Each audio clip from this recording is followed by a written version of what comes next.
In Gurbani, we find the phrase Jivan Mukta, free while alive. And people talk about liberation, and the Guru defines liberation as freedom from the cycles of birth and death, that you're not bound to incarnate again because all of your karmas have been paid. But Guruji also describes a way of life, living and acting in the world, being a householder, working, earning your living, defending yourself and others, speaking out, teaching, learning, nurturing, caring, being. Because we incarnated, because we took a physical form, because our soul came in this form onto the planet, we can't just say, oh, I want to be liberated, I want to be out of here.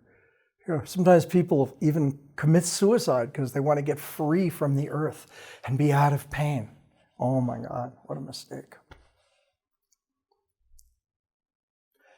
The pain and drama of life come from our attachments, whatever attachments we have. Maybe your attachment is to drinking tea. Maybe you really like tea, drink a lot of tea. And one morning you go in the kitchen and the tea canister is empty. And you go, damn, we're out of tea. Okay? That's your reality in the moment. Because it's in relation to you and what you want. Guruji's blessing, when Gurbani says that your karmas are erased, all my karmas have been destroyed, Guruji said. The Guru writes, my karmas have been destroyed. I am free. We've talked about karma before, but when you get born into a human body, you bring with you two things. You bring with you samskaras and you bring with you karmas. Samskaras are habits you formed over things you did repeatedly in previous incarnations, and then they become a habit in this lifetime without having to redevelop it because you already developed it in a previous lifetime.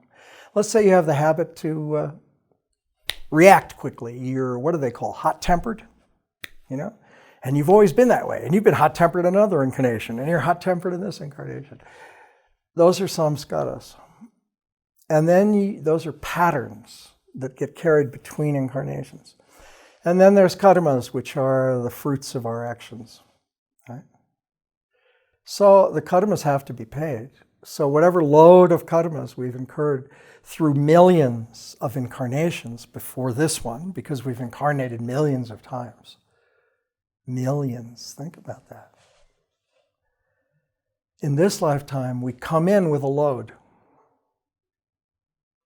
Come in with the samskaras and karmas we've brought from previous incarnations. So in this life, we have to work through them. And working through them is painful. It's work. It means we have to go through where those karmas hit us in various parts in our life, in our relationships, in our prosperity, in our sexuality, in our mentality. However those challenges come, we have to go through them to burn the karma. So, there's two ways to live Jivan Mukta. One is, you pay all your karmas. And then you don't have any karma left to pay. Then what do? Check out? Go to a mountaintop and sit and meditate for the rest of your life? No. You still have to act. You still have to be. But now it's not you anymore.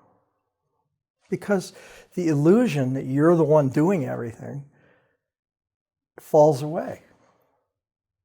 So you see that everything is God. And you see it in each moment.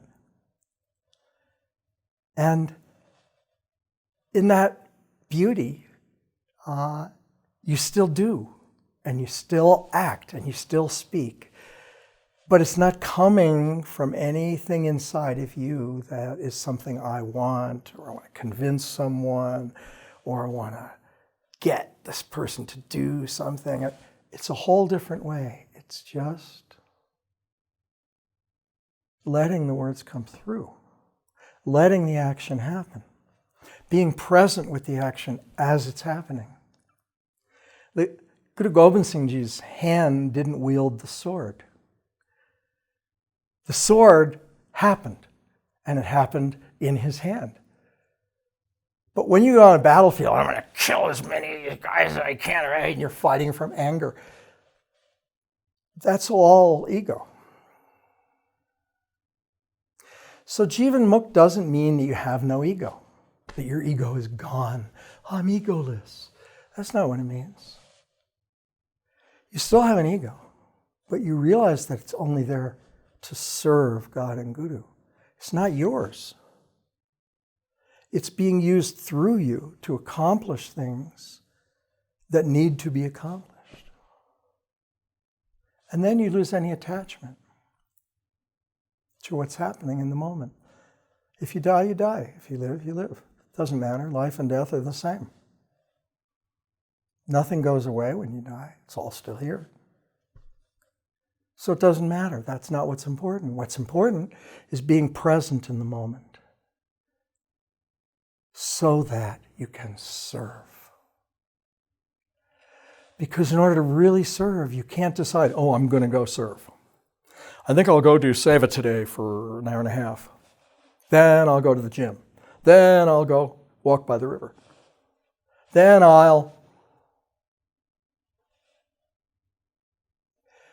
when you understand that you're not there, and that you're present with everything, it's happening, and you're there with it, and you're acting or not acting according to the hukum in that moment,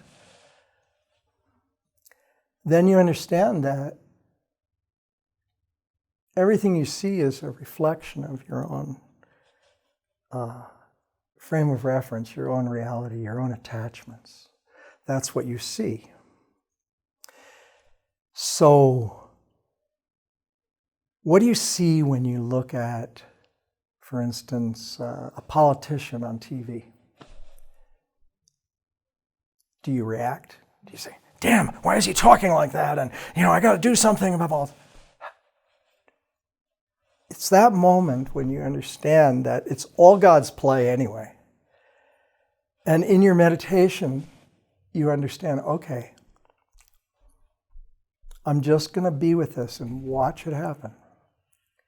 Then the right people, the people you're supposed to be with, the people you're supposed to act with, the people who are your sangat, your sad sangat, come to you through your own luminance and radiance, and their luminance and radiance. And then the work gets done. But not by me, not by the sangat. The work gets done by God through those who are present as the work needs to be done. And if you're not doing that work, then you're not the person that's supposed to be doing it. Someone else is. And then everything you do in your life is seva because you're not there anymore. It's just like it happens, and like it's joyful. It's really fun. You don't have to do anything. All you have to do is show up and let that which must be done happen through you.